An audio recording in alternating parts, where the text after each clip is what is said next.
Hello tout le monde, aujourd'hui on se retrouve pour une première vidéo tutoriel. En fait, j'ai partagé il y a à peu près une semaine une vidéo, un vlog en fait, une sorte de vlog où j'ai fait cet effet. Ça vous plaît? Alors on se retrouve à l'intérieur pour voir comment on fait.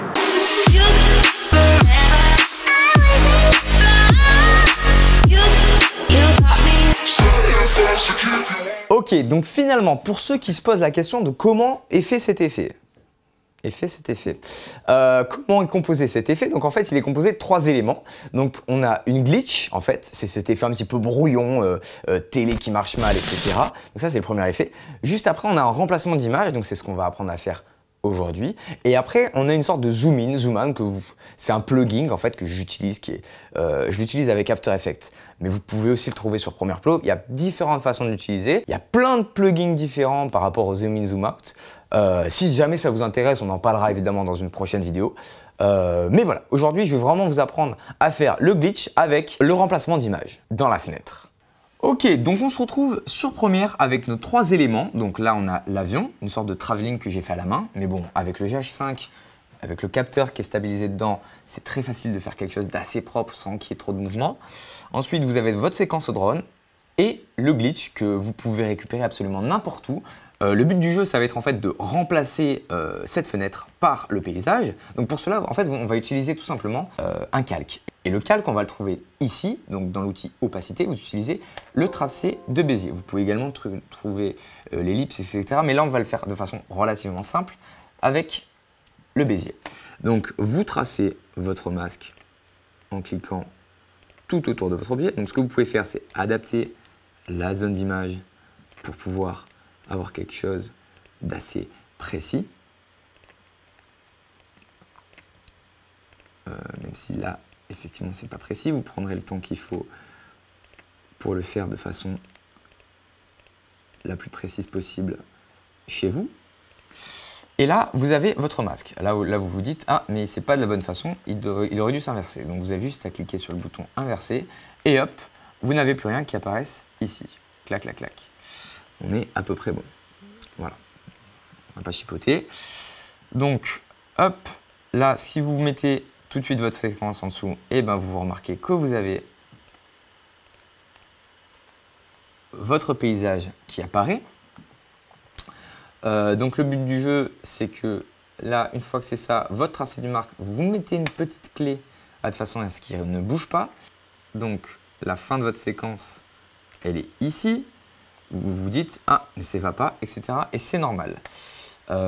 Pour que le masque s'adapte, vous allez devoir retourner dans le masque, réadapter chacun des points. C'est fait très rapidement. Il suffit juste de faire ceci. Donc vous voyez, c'est vraiment pas compliqué. Il suffit juste de prendre le coup de main. Et voilà. Et là, normalement, si l'image avance de façon stable et continue, voilà, vous voyez, quand je fais mon mouvement, et ben, entre les 2 clés qui sont là, le mouvement du masque se fait absolument de façon automatique. Donc maintenant, étant donné qu'on a enlevé le masque ici, on veut faire en sorte que, évidemment, il y ait, hop là, on va revenir ici, il y ait le ciel et ce qui était normal entre guillemets juste avant. Donc notre image clé, elle est ici. On a un contour progressif qui nous convient, l'opacité du masque et l'expansion du masque nous conviennent.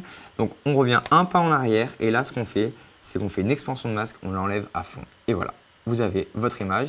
Et là, quand vous sautez, clac, facile. Donc là, si je fais play, voilà, ça me suffit. Tac, tac, tac. Donc voilà, ça c'est la première, c'était comment faire le remplacement d'image. Le petit bonus de cette vidéo, c'est comment faire un glitch. Donc en fait, le glitch, vous allez le mettre de la même façon. C'est-à-dire que là, vous avez votre glitch. Ce qu'on va faire, c'est qu'on va réduire un peu pour qu'il soit plus adapté par rapport à la taille. Et donc là, directement, le glitch, vu qu'il est par-dessus l'image, il va falloir faire un tracé un petit peu. Nous, on le veut légèrement avant.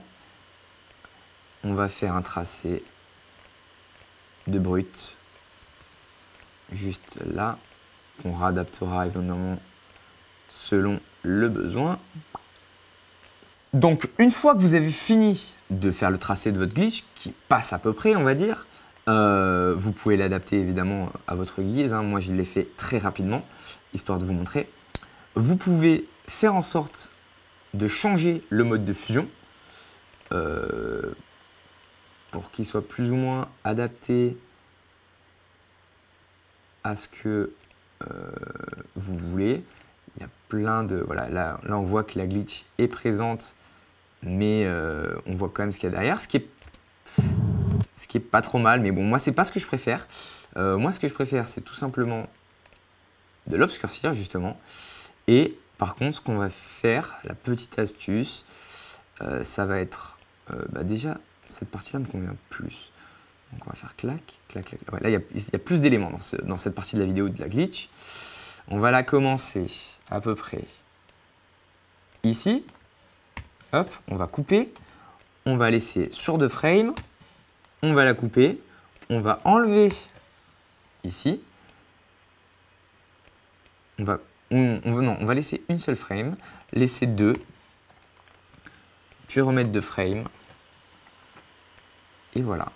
Et là, on a notre transition à peu près correcte. Bon, là, je l'ai fait de façon rapide. Et il ne vous reste plus qu'à rajouter le zoom in entre cette partie-là et cette partie-là. À ce cut-là, il faudra mettre le zoom in, mais ça, je ne vous explique pas comment faire. Je vous l'expliquerai éventuellement dans une autre vidéo. Mais voilà. J'espère que ce petit tutoriel vous a plu et que vous allez pouvoir l'utiliser. J'aimerais bien voir un petit peu ce que vous en faites si jamais vous voyez cette vidéo et puis que cette vidéo vous plaît. Moi, en attendant, je vous dis à la prochaine. On se retrouve très bientôt pour un autre prochain tuto. N'hésitez pas à me dire dans les commentaires ce que vous en avez pensé, si vous allez l'utiliser ou si c'est quelque chose qui est trop peu utilisé. Tous vos avis m'intéressent vraiment. On se retrouve bientôt pour un prochain tuto. En attendant, n'hésitez pas à vous abonner à la chaîne si ça vous a plu. N'hésitez pas à me suivre sur Instagram, c'est le réseau sur lequel je suis le plus actif. Et voilà. Ciao!